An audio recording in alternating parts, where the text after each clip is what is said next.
Welcome everyone to another episode of the Love Approach Project podcast. This is your host, Laura Gutierrez, and today I'm actually talking to you from Melbourne. And while I'm here in Melbourne, I thought it would be so awesome to be able to interview a couple of practitioners here because I know there are so many awesome practitioners here in Melbourne. And I had the chance and the fortune of meeting Angela Ashley-Chiew. I said that right. Yes. And Angela is a Feldenkrais Method practitioner. She's also a life coach, a Reiki healer, and a sacred circle facilitator. And today we are going to be talking about something that we could all benefit from, and is awareness through movement. So welcome Angela, and thank you for saying yes to this interview. Oh, thank you for having me. Good. So Angela, it would be lovely to begin a little bit with your story and why you became a Feldenkrais practitioner and how it has changed your life. Sure. So I came across it about 10 years ago now. I was living quite a different life. I was a publicist for a record label, and so I spent a lot of time at my computer in a very dingy, dark office space. Wow. And from being in that environment, I was developing a lot of kind of chronic upper tension, shoulders, neck, headaches, you know, the type of typical things that someone who's sitting at a desk all day might be experiencing. And I was looking for a way to be able to alleviate that. I was seeing lots of different, massage therapists, osteopaths, to try and relieve that. And that was great, and I would get some kind of sense of relief, but I would always end up back there a month later with pretty much the same problem. Okay. Yeah. And then by chance I came across a workshop advertised. I had never heard of what Feldenkrais Method was, but it was a workshop that was focused on upper back tension, and I knew that's what I was dealing with. So I went along and we did all these very strange exercises that were very, very small, very, very small movements, and I remember thinking, this can't possibly be doing anything. What is this? What is this? And then I got up about halfway through, after about 40 minutes, I got up to go get myself a cup of tea, and I couldn't believe that I was in the same body. I felt completely different. Wow. It was beyond just feeling relaxed. I felt like I was in a new body. So I was very intrigued, and I had to follow my nose and do some more, and then eventually ended up doing the training. Fantastic. Yeah. So, let's talk a little bit about Feldenkrais Method, because I'm sure many of our listeners are not familiar with what it is and how it can help us. Well, it is a method it uses movement, but movement is very much the tool. It's actually a method of learning how we learn. Oh. Learning how we can change ourselves. Yeah. And so the applications are really broad. It can be some people come to it like me because I had physical pain and I want to find a way out of it. But it's basically a retraining of the nervous system through movement in the body. Oh wow, fantastic. So how does Feldenkrais Method help or support people who are going through a lot of stress, anxiety, overwhelm, and all of that? Yeah, so for people with stress and anxiety, it's a very, very powerful method because a lot of stress and anxiety is those thought patterns that keep on repeating and then manifest itself in the body as well. And what we're dealing with in Feldenkrais Method is becoming aware of what our habits are and really in detail noticing all the elements of that, because only once we are really aware of how it is that we're doing things or how it is that we're experiencing things do we have any choice to change that. So in Feldenkrais Method, for someone with stress and anxiety, so there's two streams that you can kind of experience the method. One is group classes, which are called awareness through movement. Okay. And in a group class, you are often lying down or might be sitting or standing, and a teacher like myself will be facilitating you through a process of noticing yourself. So it very much helps you to learn how to drop out of the busy mind and the thoughts, and gives you some very kind of direct ways of observing yourself and how you're experiencing your body and your breath, and gives you little kind of movement experiments to explore how you're moving, how you're experiencing, in a way that really trains your brain to really focus on ease and comfort and sounds, all of these things that are going to make your nervous system feel really safe. Wow. And so basically we are bringing full awareness, full focus, attention to each and every single movement we do. Yeah, it's very different from like your regular kind of movement exercise. If you think of it kind of exercise, when we think about it, we tend to think of like repeated exercises to kind of build muscle strength. Yeah. What we're building in Feldenkrais Method is actually the neural pathways of your brain. Okay. So, and we're doing that through strengthening our attention to how we are doing things. Yeah. So there is a real balance between attention and also resting as well. Because for the nervous system to be able to collect all this information that it is by noticing, we also need to give the nervous system rest in between so it has time to integrate that before you do it again. Okay, and that is why the movements are slow. Yeah. Okay. Yeah. So the Feldenkrais Method, it's often difficult to describe to people because there's not too many other things that are like it in its approach. Yeah. So the principle is that the less stimulus that you have, the more that you can notice yourself. You know, so obviously, like if you're trying to think or concentrate on something, you don't want to be in a really busy, bright, loud, crazy colours everywhere kind of environment. You want to be in an environment that's, you feel really safe in. So we'll have things like really training you to attend to your own comfort and attend to what makes you, puts you in a state that you can sense yourself and you can observe and you can change and make different choices. So making yourself really comfortable when you lie down. We quite often challenge you, can you be more comfortable? What else do you need to be more comfortable? So many of us will just stop and go, that's enough, like it's good enough. Or I don't know how to get there. Yeah, right? Or we won't give ourselves permission to indulge. It's like an indulgence to take care of ourselves. So often I feel like I'm teaching my students really what it means to take care of yourself. Yeah. You're being in an environment that's too hot or too cold, that's going to take some of your attention away, isn't it? Of course. Yeah. And to notice what your real range is. Notice when you're breathing, when you're starting to hold your breath. Noticing when you're going into a bit of a stretch. And even if, no matter sometimes how, especially if someone's new to the class, I can go through a whole spiel at the start. Got to keep it in a range of ease. That's really important. But we're so conditioned that working harder to go harder. That's the only way to make progress. But that's the beauty of Feldenkrais, and one of the things that really turned my head upside down from it was that it was like physical evidence that is not the only way to experience life. That is so interesting, because really, especially in this fast-paced way of living, right? And like we want to achieve, go quick, everything is immediate. Yeah. And so we expect the same from our bodies. Yeah.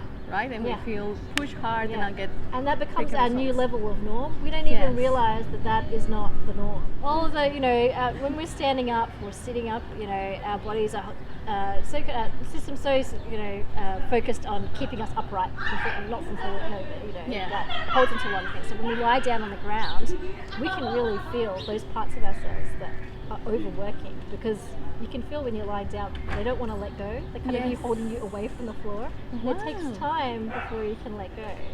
And it can be really amazing that after even just a few small movements with attention, how quickly that can let go. And all of a sudden you didn't even realize that you were holding on until all of a sudden you could feel something you couldn't feel before. That's fascinating and fantastic, and it sounds delicious. Yes. Delicious is a way I would like if it were to be an experience. It's so important that everyone could have that experience of their own bodies and their own movement as being something that is delicious. Yeah, of course, and to get to that point, that allowing ourselves, as you were saying. Yes. And so someone starts practicing Feldenkrais, what are going to be those things that they're going to start noticing in their day-to-day life? In their day-to-day life. So a lot of the movements so we don't do just kind of random movements. Yeah. A lot of the movements are based on the movement patterns that a child will go through from the time they're a baby to be able to stand and crawl. So a lot of developmental movements. But because we're letting the nervous system detect and then let go of tension that it might be holding on to that it doesn't need to. So if you liken it to, it's kind of like if you try and drive with the brakes on. You're holding on to more things that's working against you. When you allow that to let go, all of a sudden you're able to move more freely, you are able to breathe more freely. A lot of people who specifically want to improve their physical function will do Feldenkrais, whether that's a musician or a sports person. If they want to be able to feel more range or be able to feel more clarity in the movement. Or sometimes it's just being able to do things that they used to be able to do that they thought they're not going to be able to do again. All of a sudden they find actually they are still able to do that. And I guess it would help many people that just believe that, oh, I'm just getting old, that's why I can't move anymore. Yeah, and because it's so gentle, it's perfect. It's perfect for people getting older. For sure. That one, beautiful. How does it help people who are experiencing pain? So for people who are experiencing pain, so pain's an interesting one because it's very much it's a nervous system thing of like associating. It's your nervous system detecting something and associating it with danger as opposed to safety. So in Feldenkrais, because we always are keeping things within ease, we're training the nervous system to detect ease and detect comfort over what quite often can be the habit, especially if you get into chronic pain, which is to instantly detect pain. And strengthening those pathways and also the body map of what's going on within you to find safety, find ease, find what is possible, and then from there expand upon that. Wow, that sounds like something that is, it could be life-changing for someone. Yeah, absolutely. So, Angela, it would be nice to maybe explain what happens in a Feldenkrais session. Let's say a group session. Okay, so in a Feldenkrais group session, so they're called awareness through movement lessons. There are literally hundreds of these lessons that have been developed, and some of them are really large, can be small sequences that will end up in a large movement, like maybe lying to rolling to standing, or sometimes they can be a lot more subtle. So it might be a breathing lesson, or it might be a lesson in how to move your eyes, and experiencing how that affects the movement, which is very interesting because the eyes organize our movements so much more than you would realize. So you would, if you were to walk into a room, it might be set up a little bit similar to you would see in a yoga class. There would be mats, maybe some blankets to lie down on. Quite often the lessons are in lying. They may be lying on your back, on your side, or on your front. And you're really encouraged to bring towels or use mats to be able to support the body so that you're able to do it comfortably. If you're not comfortable, that's going to take your attention away. And the teacher will use verbal directions to guide you through movements and also to guide your attention. So it might be through scanning your body and directing you to do specific movements, but then also getting you to kind of look at how it is you're doing that movement and how much of yourself you're involving in that movement and where the movement is starting from, and is that movement affecting the way you breathe? Are you doing it on an inhale or an exhale? What would happen if you swap that around? Which one's easier? Which one seems more familiar? It really is awareness. It is really awareness. And when I first came to it, I loved it because I used to struggle with just regular meditation. My mind would wander.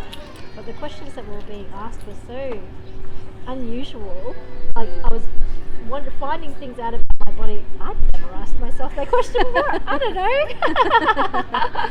That it was so kind of novel that I was able to maintain like I couldn't go into the stories in my head because I was so just asking these questions of like, wow, I don't know what's going to happen.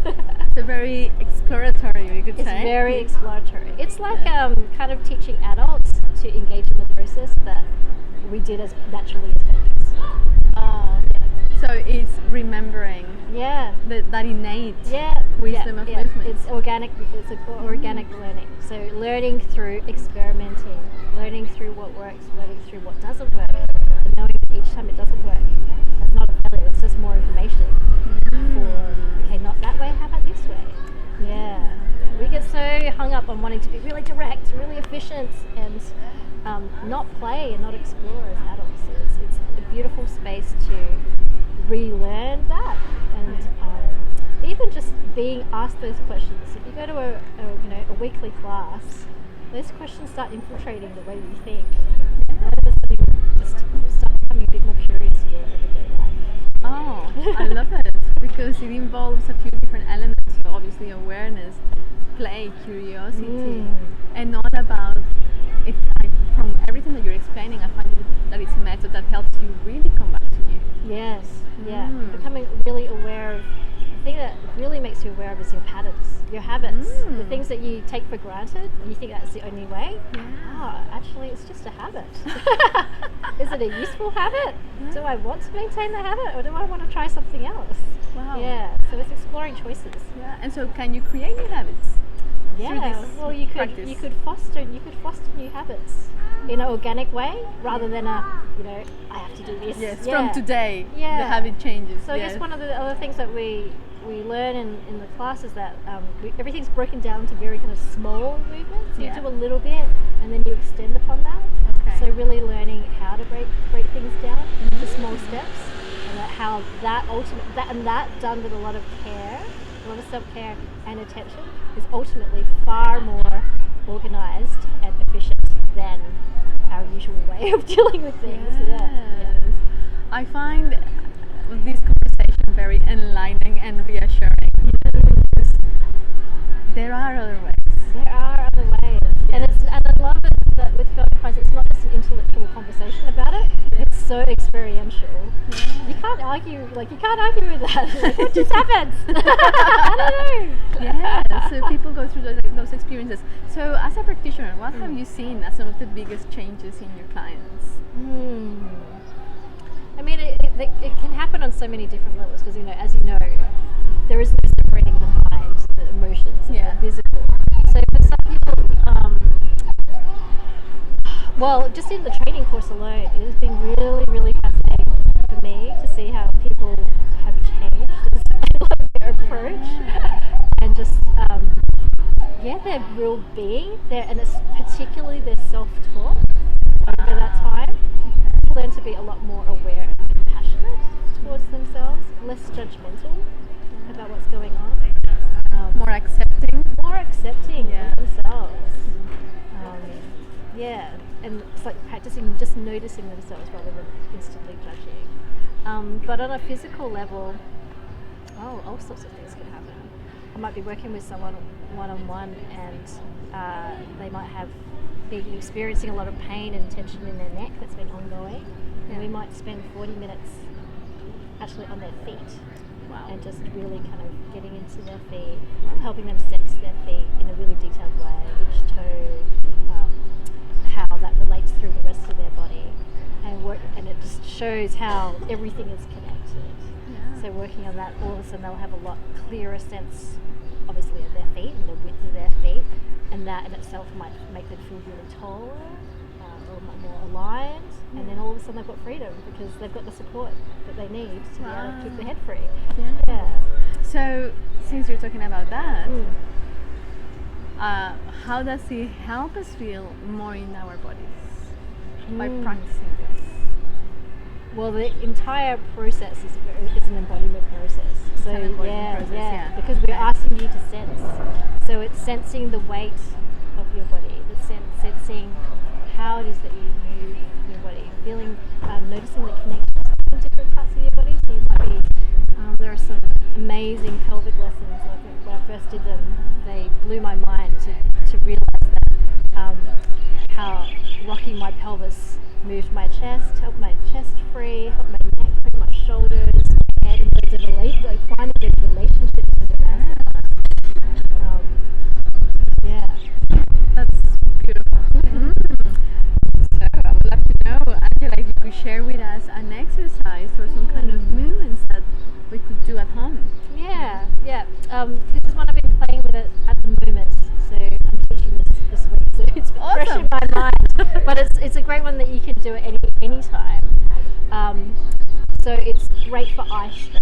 So I think so many of us spend so much time these days on screens, Yes. whether that's on our computers or on our phones, and there's 6 muscles that are related to our eyes, and those muscles, just like the muscles in the rest of us, we can get in habits with how we use them, and they can be more tense than they need to be. So it's really important that we kind of give our eyes a bit of a rest, and refresh them, and that will also help our nervous system get a reset as well. Fantastic. So there's not going to be much to look at, but Yes, please.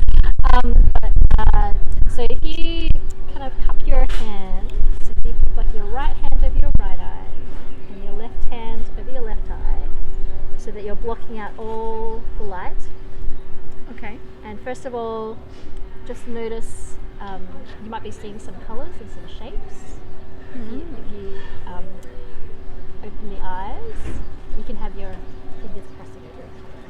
So yeah, like that. There we go. Yeah. So just notice what you see. And so any kind of colours or squiggles or patterns that you're seeing, that's actually, because you've blocked out all the light, that's actually just your optic nerve and those muscles still activated when they don't need to be. Okay. Yeah. So can you see the any pockets of kind of inky, velvety blackness? Yeah. Yeah. So that's kind of the parts of your kind of visual cortex that are a bit more relaxed. And then from there, you can do some very gentle eye movements. So the first one could be just beginning to bring your eyes a little bit to look over to your right, and then back to the middle. And so do it really slowly and keep it in that range of ease. So you bring them a little bit over to the right, and then back to the center. And then you can also do it to the left. You can notice if one way seems a little bit easier than the other. One might seem like a bit more jerky than the other, and one might seem more smooth. Yeah. And then continue doing that just to the right a few times. So look over to the right, and then back to the center. And then the next time you do it, you could try and do the movement just with your right eye. Obviously the left eye will come as well. Just kind of focusing on moving the right eye to the right and then back to the center. And then just leave that. Stop the movements, just rest your eyes. And then open your eyes again, look into that blackness. Just notice if there's any things change. My right eye feels more relaxed. Yeah. So you can bring your hands down and just kind of allow the light to, your eyes to kind of just let the light seep in rather than looking for anything. Just gently blinking your eyes open and allowing the light to just kind of filter through.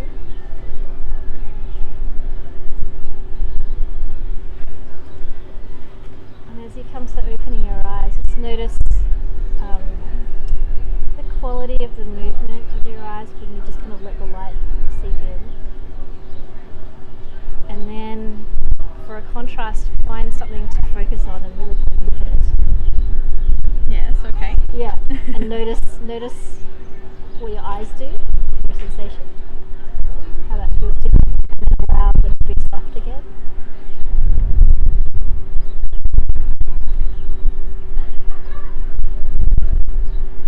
Can you notice a difference?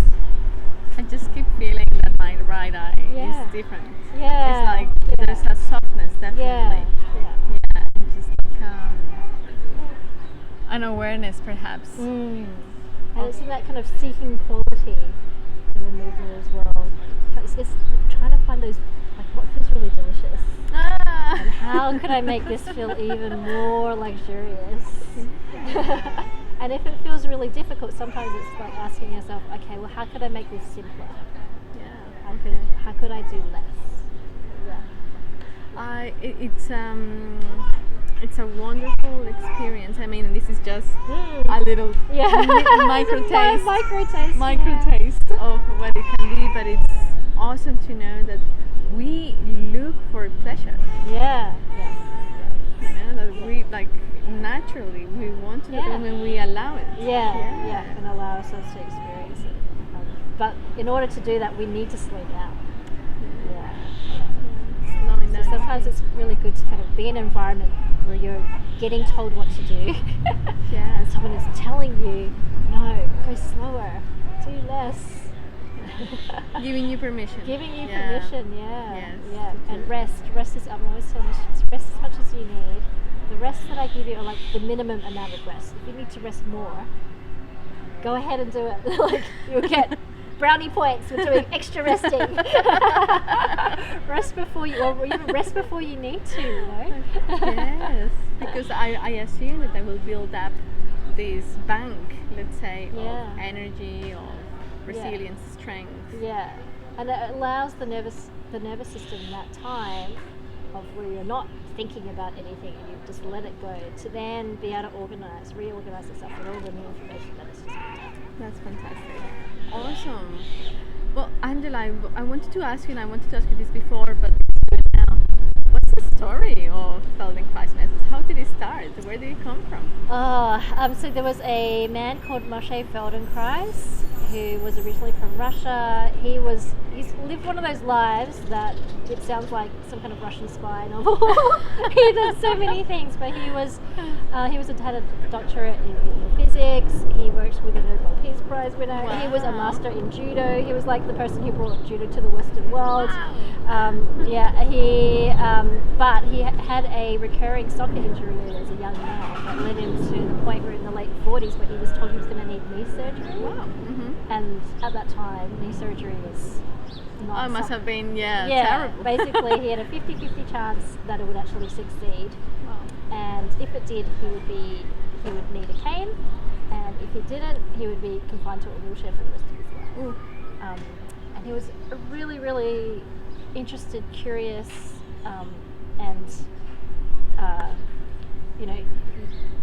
wasn't ready to just take that diagnosis and go with it. Yeah. And so he dedicated his life to studying biomechanics, the development of the movement, all of these things. He was just interested in so many things. And realized that he needed to retrain himself and his body in order to be able to make this movement functional again. So it took him a long time, and he did a lot of these, what we now have been developed into awareness through movement lessons. But it was that inner inquiry of how it is that I can move, how can I do this easily, how is it possible, that helped him reorganize his entire self in order to be able to use this knee in a functional way. So that's where it all started. That's where it all started, yeah. That sounds awesome. And then he started working with people one-on-one to be able to help elicit that in them in a one-to-one situation as well as facilitators. Yeah. Wow, beautiful. Well, Angela, thank you so much. I think it's been a very short but sweet interview. Like you went straight to the point, and I love it. And so, before we finish, I would love to ask you, because this is a Love Approach Related podcast. Yes. How do you approach life with love? I approach life with love. I think it has to come from self-love first, and this willingness to accept ourselves fully as we are. And to open our hearts up to ourselves first enables us to be able to open our hearts up to the rest of the world for more generous and Beautiful. Thank you, Angela. Thank you. And so you're in Melbourne. Mm-hmm. Where can people find you? Mm-hmm. Yep. Website. My business is a life in flow. So you can find me at alifeinflow.com, on Instagram, Facebook. And I teach classes mainly in Essendon and West Footscray, so inner west at the moment. Okay. But there's lots of Feldenkrais practitioners everywhere though, so look it up and you'll be able to find one. Hopefully near you. Yes. So it doesn't get you, you don't get stressed going to the class. Awesome, fantastic. Well, beautiful. Thank you so much, Angela, and thank you for meeting me here in Melbourne today. Yeah, joy. anyway. It's a beautiful day. Yes, you've made my visit even a nicer one. So thank you so much. And thanks to all our listeners. We will see you, or I'll see you, or you'll get to hear from me again next week. Okay.